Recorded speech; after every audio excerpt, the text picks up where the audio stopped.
একসময় এ কারখানার পুরো এলাকা শ্রমিক, কর্মচারী ও চাষিদের কোলাহলে মুখর থাকত, কিন্তু এখন শুনশান নীরবতা তৈরি হয়েছে ভুতুড়ে পরিবেশে।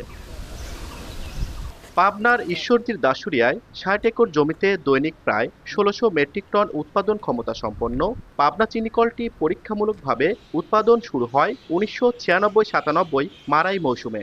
১৯৯৭-৯৮ মৌসুম থেকে হয় বাণিজ্যিক উৎপাদন, তবে শুরু থেকেই গুনতে হয় লোকসান। পরে ২০২০ সালে শিল্প মন্ত্রণালয় দেশের কয়েকটি চিনিকলের সঙ্গে পাবনা চিনিকলের আখ মারাইও বন্ধ করে দেয়।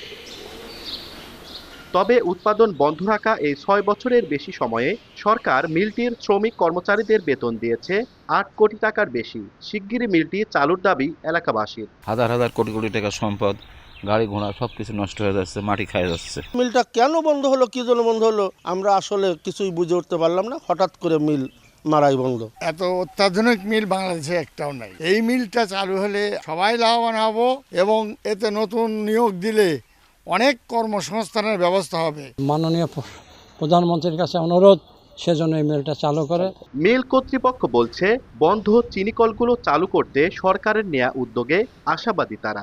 বন্ধ কলকারখানাগুলো নিয়ে সরকারের পজিটিভ চিন্তাভাবনা আছে এবং আমাদের চিনিকলগুলো নিয়েও আলাদাভাবে চিন্তাভাবনা আছে যে কীভাবে এগুলা লাভজনকভাবে চালু করা যায় দেশের স্বার্থে। বন্ধের পরও পাবনা চিনিকলের ২৭ জন স্থায়ী ও ৩০ জন অস্থায়ী কর্মকর্তা কর্মচারীকে প্রতি মাসে বেতন দেওয়া হয় প্রায় ১২ লাখ টাকা। সারা দেশে মোট সরকারি চিনিকলের সংখ্যা ১৫টি। এর মধ্যে ২০২০ সালের ডিসেম্বরে ৬টি চিনিকলের আখমারায় বন্ধ ঘোষণা করা হয়। বর্তমানে রয়েছেন ৯টি। আর এই মিলটিতে মোট ৩ শিফটে ১০ জন করে মোট ৩০ জন কর্মচারী রয়েছেন নিরাপত্তার স্বার্থে। সবুজ মোল্লা, সময় সংবাদ, পাবনা।